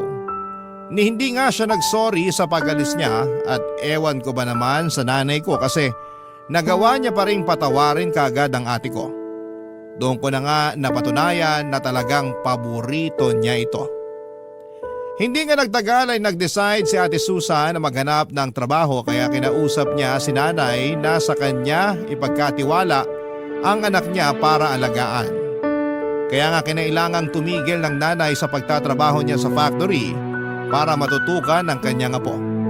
Nang mga panahong yon ay graduate na rin naman ako sa kolehiyo kaya naghahanap na rin ako ng trabaho. Hindi nga nagtagal ay nakapasok ako sa isang private company sa Quezon City bilang auditor.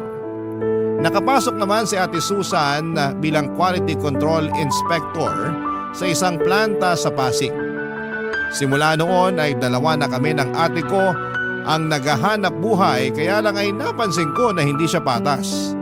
Lalo na sa mga hatian namin ng gastusin sa bahay. Minsan ay hindi siya nag-aambag.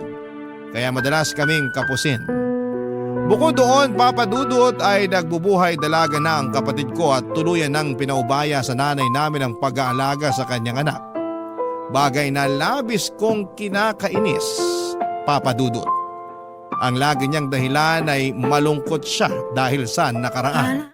Barangay Love Stories. Barangay Love Stories. Papadudot dahil sa pagbubuhay dalaga ni Ate Susan ay lagi kaming nagtatalo tungkol sa hindi niya patas na pagbibigay ng pera kay nanay para sa mga gastusin sa bahay. Kaya lang lagi akong pinagsasabihan ng nanay namin na unawain ko na lamang ang ate ko dahil nga meron itong pinagdaraanan. At may anak na rin naman ito na ginagastosan. Sa totoo lang ay inis na akong unawain si ate. Dahil paano naman ako? Lagi na lang damdamin niya ang mahalaga. Paano naman ang sa akin? Nagdaan ng 3 buwan na balitaan namin na umuwi raw sa kainta ang tatay ng anak ni Ate Susan para kausapin siya at suyuin na makipagbalikan sa kanya. Ayaw nga ni nanay na magkabalikan sila matapos ang nangyari sa kanila sa Bicol. Kaya lang ay hindi naman namin hawak ang pag-iisip ni Ate Susan. Sa huli ay nagkapatawaran sila ng kinakasama niya at nagdesisyon na mag-live-in ulit, Papa Dudut. Dahil doon ay nagalsabalutan ang kapatid ko at naulit na naman ang senaryo noon kung paano niya kami iniwan ni nanay, Papa Dudut.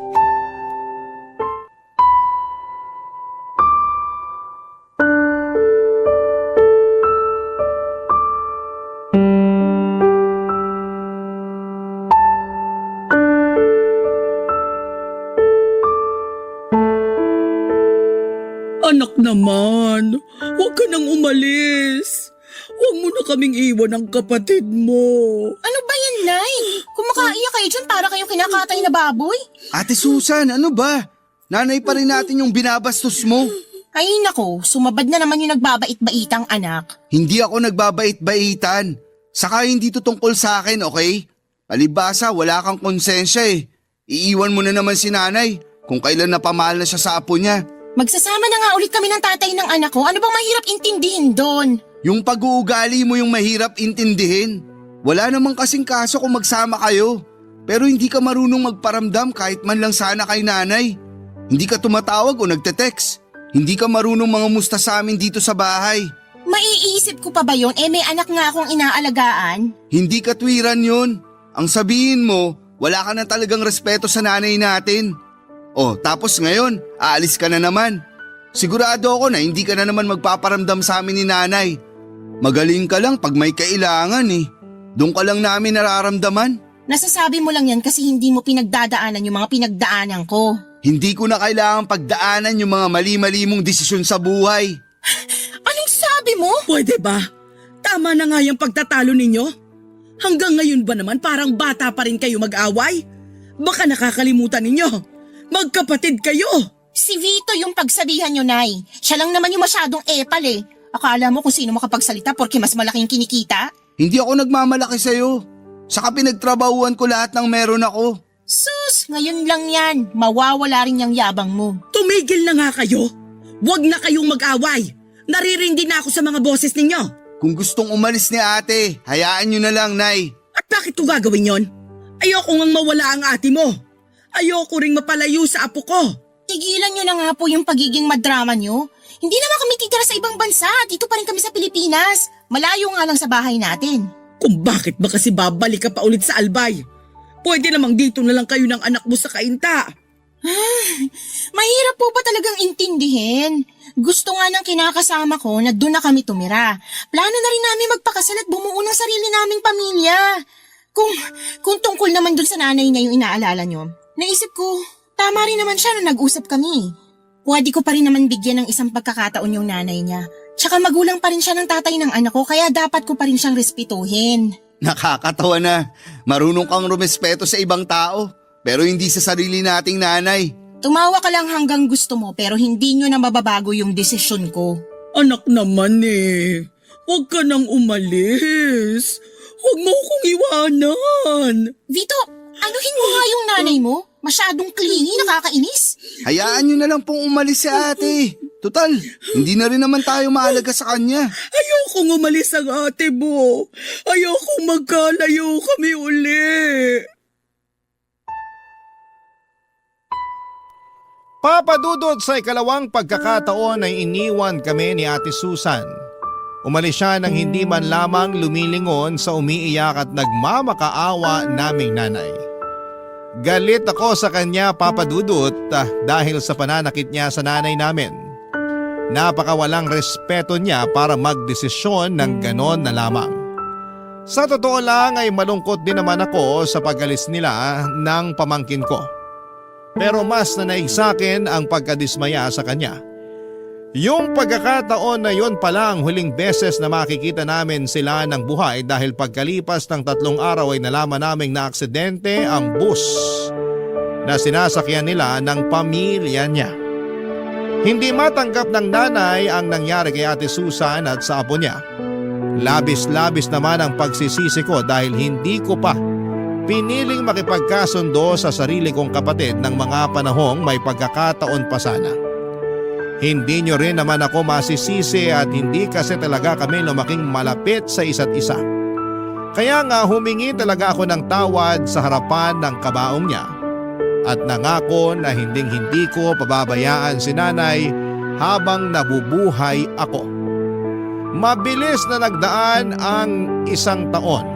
Nagsunod-sunod ang pagkakasakit ni nanay hanggang sa makitaan siya ng maagang sintomas ng demensya at tuluyan na ngayong lumala at magprogreso sa paglipas ng mga taon. Pero Papa Dudut, hindi ko sinukuan si nanay. Hindi ko siya iniwanan. Nanatili ako hanggang sa mga huling sandali niya para ipaalala sa kanya na mahalaga siya sa akin at kung gaano siya kaimportante. At syempre, kung gaano ko siya kamahal.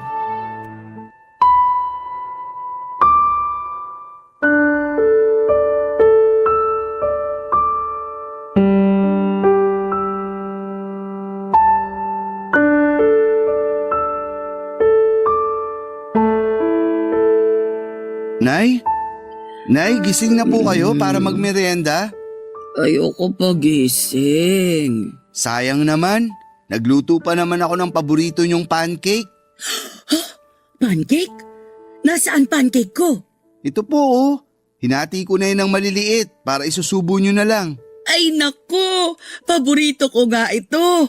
Akin na, para makain ko na. Ay teka, sino ka ba? Paano ka nakapasok sa bahay ko? Nako, si nanay. Nakalimutan na naman ako. Hindi kita nakalimutan. Hindi lang kita maalala. O sige po, magpapakilala ulit ako. Ako po si Vito, anak niyo. Vito? Anak ko? Opo, yung bunso niyo. Wala talaga akong maalala na may anak ako na pangalang Vito. Pero meron akong naaalala na may anak ako. Kaya lang hindi Vito ang pangalan niya. Ano po? Susan! Ah, si Ate Susan po. Oo! Nasaan na ba si Susan? Parang matagal ko nang hindi nakikita yung anak kong yun. Kasi po. Kasi ano? Sige ka! Hindi ko kakainin tong pancake pag hindi si Susan ang nagpakain sa akin. Ay, kasi po, Nay, ano? Ano nga? Wala na po si Ate Susan. Anong wala na si Susan? Imposible naman yun. Kahapon lang nagkita kami. Ginawan pa nga niya ako ng pancake tapos sabi niya, kakainin daw namin ng sabay yung ginawa niya. Baka panaginip niyo lang po yun. Kasi matagal na pong patay si Ate Susan. Hindi patay si Susan. Nagsisinungaling ka lang. Hindi po ako nagsisinungaling. Pero naiintindihan ko po kung hindi niyo na matandaan. Pasensya na po kayo kung sinabi ko pa. Sabi na hindi totoong patay ang anak ko. Pero saan ba kasi siya pumunta? Hindi ko po alam pero kapag kumain kayo baka bumalik na po siya. Talaga? Opo. Kaya kumain na po kayo ha? Kaso gusto ko si Susan magpakain sa akin. Si Ate Susan po magpapakain sa inyo sa susunod.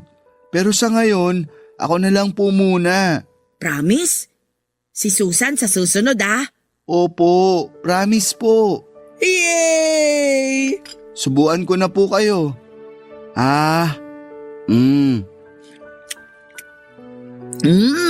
Sarap talaga ng pancake. Kumain lang po kayo ng marami para matuwa po si ate pagbalik niya. Sige, gusto ko kasi matuwa sa akin yung anak ko Kaya nga po. Ikaw, kaninong anak ka? Sa inyo po. Wala talaga akong matandaan na may anak akong kapangalan mo. Pero, sige, simula ngayon, anak na kita. Ampunin na kita Magiging nanay mo na ako. Sige po, simula ngayon, anak niyo na ako. Ayan, para kahit wala pa si Susan, mayroon naman akong anak na kasama ko. Salamat, Vito Salamat sa pag-asikaso mo kay nanay. Walang anuman po. Mahal na mahal ko po kayo. Mahal na mahal din kita. Kayo ng Ate Susan mo. Papa Dudut, yon ang mga huling sandali ng nanay kapiling ako. At pagkalipas lang ng 1.5 buwan ay tuluyan na siyang kinuha sa akin ng Panginoon. Napakalungkot ng mga panahong yon dahil nag-iisa na lamang ako sa buhay. Pero masaya naman ako dahil binigyan ako ng tsansa na alagaan si nanay hanggang sa mga huling sandali niya. Kahit na tuluyan na niya akong nakalimutan, alam ko na may mga pagkakataon na naaalala niya pa rin ako. At ganoon din ang namayapa kong kapatid na si Ate Susan. Pakiramdam ko ay bumabalik ako sa pagkabata sa tuwing may kinikwento si nanay na mga kaganapan na naaalala niya noong araw. Sa kasalukuyan ay inaabala ko ang sarili ko sa pagtatrabaho. Pero hindi ko naman pinabayaan ang mental health ko kahit na napakahirap umusad matapos mawala ng mga mahal sa buhay. Pero naniniwala ako na darating ang panahon na magiging maayos din ang lahat. Dalangin ko na lamang na sana'y masaya na si nanay kasama ang Ate Susan ko sa langit. Hindi na sila mahihirapan at hindi na rin sila magkakahiwalay pa. Hanggang dito na lamang po ang sulat ko at sana'y mapili ninyong i-ere sa Barangay Love Stories. God bless po sa inyo at sa inyong istasyon. Ang inyong forever kapuso at ka-barangay, Vito.